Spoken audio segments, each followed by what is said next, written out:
Okey, baik. Assalamualaikum warahmatullahi wabarakatuh kepada kawan-kawan semua. Waalaikumsalam. Okey, pada hari ini kita daripada kelompok 4 akan membincangkan berkenaan masalah gejala buli yang kerap kali berlaku dalam kalangan pelajar-pelajar sekolah di negara kita. Pada pendapat korang kan, apa yang mendorong pembuli-pembuli untuk melakukan buli fizikal secara berterusan kepada pelajar-pelajar di sekolah sekarang? Pada pendapat saya, ialah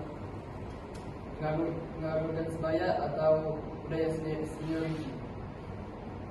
Orang pelajar ini akan membuli kawan-kawan mereka yang lemah untuk mendapat pengakuan daripada senior mereka dan kawan-kawan mereka.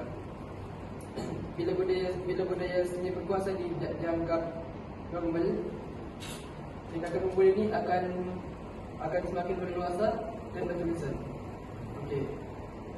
Seterusnya pula ialah konflik peribadi atau dendam. Salah faham kecil seperti berebut kerusi atau berkekasan juga boleh menjadikan kegagalan fizikal ini akan berlaku. Kadang-kadang film lama ini akan membuatkan pelajar berinisiatif untuk melakukan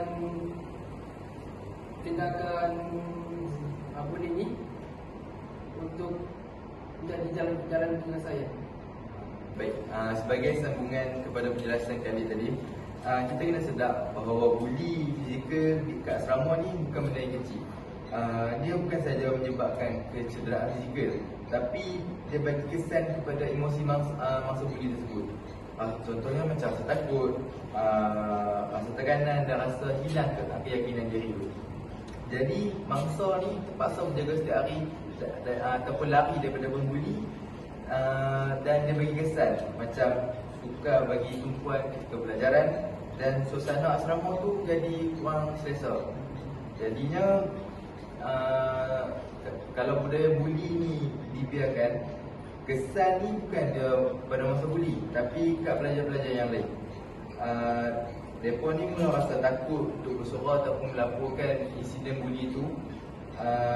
Lagipun peraturan asrama sukar untuk dipatuhi dan suasana keseluruhan tu jadi tak seronok untuk pelajar-pelajar yang lain sebab takut akan para pembuli.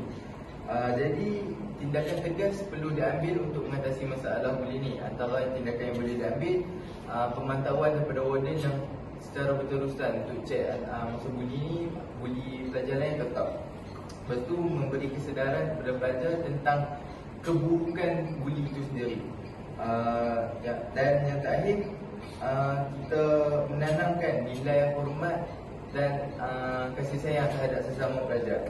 Dengan cara ni, asrama dapat dijaga dengan cara yang selamat, harmoni dan kondusif untuk semua para pelajar. Saya setuju dengan pendapat Zarul dengan Khalid menerangkan lebih detail berkenaan buli fizikal dalam kalangan pelajar sekolah. Iaitu macam tadi ada cakap pelajar asrama, biasanya kita tengok kalau buli dekat asrama kan. Tapi tak lupa juga dekat sekolah harian biasa pun ada juga buli. Terus ni kita fokus pula kepada jenis buli seterusnya, iaitu buli verbal melalui perbuatan.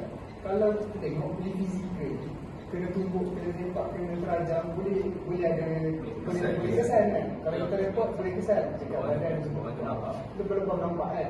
Tapi macam mana pula kalau buli verbal melalui perkataan, macam mana kita nak justify benda tu nak report benda tu susah. Jadi macam mana pula dengan buli verbal? Saya setuju dengan pendapat moderator. Pada pendapat saya, antara dua buli, antara buli fizikal dengan buli lisan. Buli lisan ialah buli yang paling menyakitkan lah. Sebab apa? Buli yang orang tak nampak, tapi si mangsa ni yang hanya merasai bunyi tu. Contohnya, antara jenis-jenisnya ialah yang pertama, mengeluarkan kata hinaan. Contoh, orang tu berusaha bermuka gelap. Apabila si mangsa ni, contohlah dia masuk dalam kelas dan kemudian ada satu kroni lah, kumpulan pembuli ni Bila masuk orang tu macam apa ni, body shaming lah. Betul. Apabila benda tu didengari oleh si masa, ini akan menyebabkan si masa ni hilang keyakinan diri untuk pergi ke kelas, untuk bersosial dengan orang. Itulah salah satu contohnya. Yang kedua, perkara fitnah atau khabar ni. Perkara ni perkara yang paling perlu dipandang serius lah. Contohnya apa? Contohnya apabila si pembuli ni dia tidak puas hati dengan seseorang, dia akan cuba untuk membuat cerita yang dibuat, cerita yang tak betul. Itu apa? Nak memburukkan seseorang itu. Contohnya si pembuli ni akan mereka satu cerita, kemudian dia akan sampaikan kepada orang lain, sampaikan kepada individu ini, sampaikan kepada individu tersebut. Makin lama makin besar tau dia punya fitnah tu. Apabila fitnah tu sampai kepada masa tu sendiri, dia fikir buat apa ni, aku tak buat apa ni. Lepas tu bila dia fikir macam tu, dia buat apa tu, dia akan kehilangan motivasi dirinya untuk bersosial dengan orang. Sebab apa? Sebab bila orang pandai serong, orang akan beranggapan bahawa orang yang kena fitnah tu buat benda tu dah, padahal dia tak buat apa. Sebab apa? Tak ada bukti. Contoh kalau benda tu ada bukti, lagi dah orang akan beranggapan negatif, beri tanggapan negatif kepada seseorang tu kan. Itu antara salah satu lah jenis ni bully verbally. Seterusnya saya akan bagikan kepada rakan saya cara menangani, langkah-langkah lah untuk menangani bully daripada segi perbuatan yang berbeza.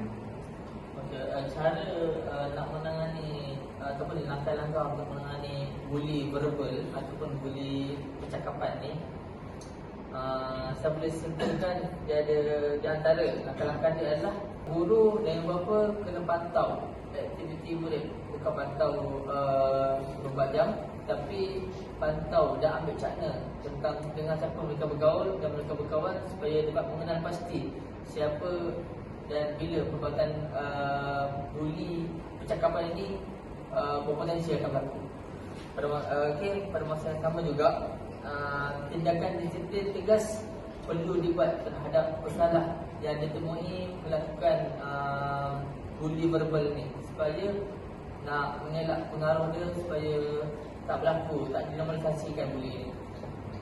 Sekali mangsa yang terkena bully percakapan ni sering diejek, sering dikatakan macam-macam, sepatutnya dia kena beritahu dekat pihak berwajib seperti guru ataupun guru kaunselor, supaya dia boleh mengawal diri dia sendiri dan melaporkan pihak yang melakukan bully verbal tersebut.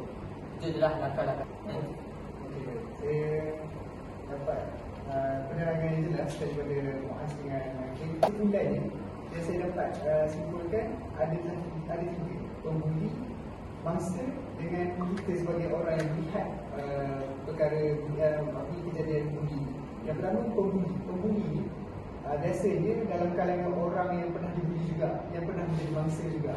Dan dia bila dah jadi senior macam Khalid cakap, dia pula yang teruskan individu. Dia jadi satu legasi berantai-rantai sampai sampai sudah tak habis kan, sebab itu berantai-rantai. Jadi pembuli ni sama ada dia nak teruskan rantaian pembulian tu ataupun memutuskan rantaian tu. So lepas ni tak ada dah masalah bully. Yang kedua, mangsa. Mangsa ni kenalah bangkit daripada terus dibuli. Kalau tak, memang mungkin benda tu akan membahayakan diri dia daripada segi mental dan fizikal, atau yang lebih teruk boleh menyebabkan kehilangan nyawa lah. Dan seterusnya, yang terakhir sekali yang paling penting adalah kita sebagai orang yang melihat perbuatan bully ini perlulah melaporkan kepada pihak-pihak yang berwajib. Contohnya kepada guru, kepada kongsikan masalah ini kepada guru apa. Sebab kalau kita terus berdiam, lambat laun kita pula yang akan kena bully. Jadi itu saja perbincangan kita pada hari ini. Sekian, terima kasih.